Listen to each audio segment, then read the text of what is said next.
Hello everyone, this is Rick. You guys know me as RyckyRych over on Pokerology, and I thought I'd go over how I handle my bankroll management. Been a couple of posts lately about it, so I thought it was something I can do relatively quickly here. I'm going to try to keep it short enough so we can post this on YouTube. So, this is the spreadsheet that I use. It has everything that I generally need in order to make any adjustments to figure out how much I need to take out of my online accounts as a cash out. Um, Here, what I've done, I've taken out all my information because, well, you don't really care what I have. So, one example was starting with $200. I think Queso was one that was thinking about doing something with 18 or 45 man sit and goes and wanted to start from scratch. So throwing on $200 on a site like PokerStars would be a good idea to do that. Here, what it will do, please my little spreadsheet, it'll tell us all the different levels of games that we could play. Now these are just showing the buy-ins that I have put in. Like for heads up, I've put 40, which I've put right here in the formula. Sit and goes, I use 65, and so on down the line. Say for the 45s that he wanted to do, I've chosen 125 buy-ins. Now he can raise or lower that however he wants, but in essence what it'll do, at least give you an idea of what level games you can play quickly with my spreadsheet. There are $1.10 games on PokerStars, 45 game turbos, so you could start with those. Now basically, let's say if he does that and he plays 100 games or whatever at that level. What I've done over here is, again, by the size of the game, number of players in the game, you pay yourself a certain percentage of the buy-ins. These are the numbers that I use. Sit and goes, I take 3% of the buy-ins, and so on and so forth, which I've put into the formula on this side here, 5%. So if he were to play $110 worth of buy-ins, he would end up paying himself $5.50 regardless of how well he's done. That's what he's earned just by putting in the volume. This is all based on volume. So say he breaks even, he still has $200 in his account. After he plays all those games, he's still going to take out the $5.50, leaving him with a bankroll of $194.50. What this does, it forces you to beat the game at a higher level than the cash out percentage that you're taking. I'll hide this. What that does, it kind of tempers how quickly you would try to move up. This will give you an ability to give yourself a little bit of room to grow as a player. Prove that you're beating a level before you try to go to the next level. Your bankroll can never increase if you don't beat the game at a decent rate for where you're playing now. So that's what that'll do. Alright, say for instance you earn bonuses. Same thing. Bonus is a volume-based reward.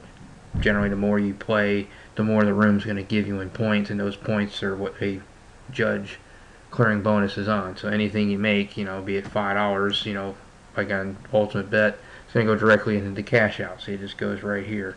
So if you still had this $110 of buy-ins and that $5.50, total of $10.50. Same thing with Rakeback. Rakeback's the same way. Stars doesn't have it, but many of the other sites do. That's all yours. You've earned that by your volume. Now, another thing that you might try to do eventually one day, I don't know when, but say, I think it was Donovan. Donovan was talking about maybe doing, these 45 or 90 man sit and goes or cash. It looks like he's decided to do cash, but if he ever decided to change his mind, what he could use is concept of a bankroll ceiling. I believe he said he had approximately this amount. This would end up being the number I'd start with as a ceiling if I got that high. I'm not there yet. I'm short of that right now. Maybe this year, maybe sooner than I think. I don't know. But basically what a bankroll ceiling would do is, if you play a good bit of volume and you're always going to play at the games that you're going to grind for a long period of time, so you're never going to go above anything that these level games would indicate. So knowing that if you're going to continually grind those games over and over and over and over again, what this ceiling will do is help you increase your cash outs by rewarding you for going with a higher ROI than the cash out percentage. So if he plays, I'm just going to pick an arbitrary number, $10,000 worth of buy-ins, that's a $600 cash out just for that reward of volume. That's about what he said he needed. Now, $10,000 of buy-ins may be a good bit for a month, but on full tilt, he would earn the rake back. So that would be something else that would go into his pocket. I'm just going to say it's $150. I don't know what it's going to be doing this quickly. But see, that also adds to his cash out. Now, the beauty of the bankroll ceiling is once you reach a ceiling and you're wanting to maintain a level of that bankroll, or maybe just slowly grow your bankroll over time, what you can do is put a percentage or a cap on how much you want to remain in your bankroll, and take the rest of the percentage as 80% of all your profits and pay yourself that.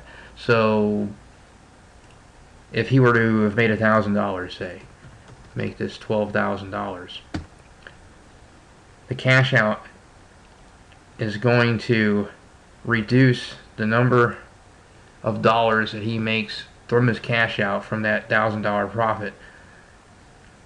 Take all that out first, and then take a percentage of that and leave it in his bankroll, in this case 20%. So that's where this $50 would come from. That would be the remainder of what he's left over. So that bankroll would grow at a very small rate, assuming that he's making a profit, and all the rest would also be added to his cash out. That $200 right there, all added to his cash out. So basically, well, in this case, I guess I'm saying it's an $850 profit because that's going to be there too. But anyway, you get the idea. There's a certain percentage, anything he makes above that ceiling. Now, if he were to have gone below, say he didn't have such a good month, it's not going to be there. His bankroll ceiling is still going to be $11,000, but he can't take anything for profits. It's just going to be strictly the cash out. His bankroll's gone down though. So he would have to then again increase his winnings, bring it back up over that ceiling before he can do that again.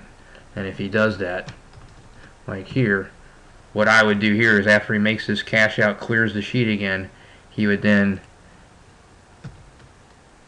change his ceiling to a new number. And this would be left in there again.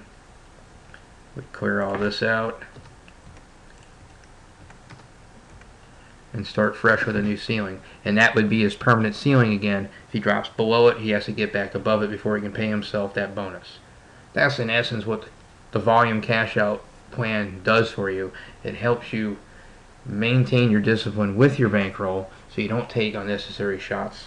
Also, it gives you something in your hand when you actually are successful in beating the game at a level above what you've chosen for your cash out, so you can move up at a proper pace. That's really all it does.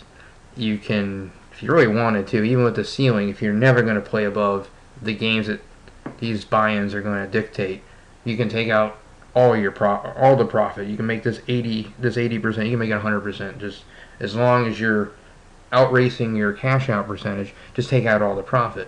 If you have a losing week, well, you'd have to catch up again, pass your ceiling again before you could do that. But you're still always going to pay what you earn from your volume, from the buy-ins that you spend for the games. Doesn't matter if you're winning or losing, because over time your performance is going to dictate where your bankroll is, and then again what your level of games are. That's all it is. Very simple. Now, I've tried to go through this kind of quickly, but if you have any questions, just post on the forum, and maybe I can go through a specific example if I'm been a little bit unclear here. I could probably even try to make a copy of my little spreadsheet available. I'm not sure how to do that, but it's not hard to make. Alright? Well, thanks for listening, and I'm going to try to edit another video of where I played. We'll see if that comes out good. Meantime, hopefully this works. See you later.